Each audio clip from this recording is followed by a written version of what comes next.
Nissan's intelligent key system allows keyless entry and ignition using proximity sensors. Reprogramming or pairing, a key fob syncs it with the vehicle's ECU. This is needed when replacing lost fobs, adding new ones, or after battery issues. Recent models offer over-the-air firmware updates for reprogramming via the infotainment system or a mobile app. The intelligent key uses RFID and low-frequency signals for communication.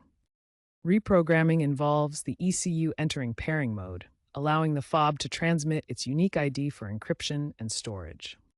Nissan uses rolling code encryption, which is why reprogramming wipes old codes and generates new ones. Understanding that errors can lead to ECU resets or security lockouts is important. Most Nissan owners can reprogram fobs themselves using online tutorials, but certified technicians are required for complex issues like ECU glitches. To reprogram, ensure the vehicle is unlocked and the ignition is off.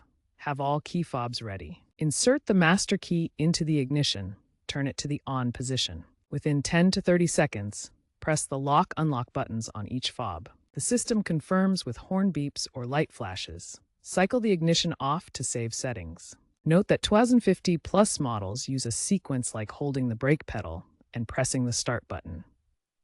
Future trends include digital keys and smartphone apps like Nissan Connect for reprogramming, reducing reliance on physical fobs.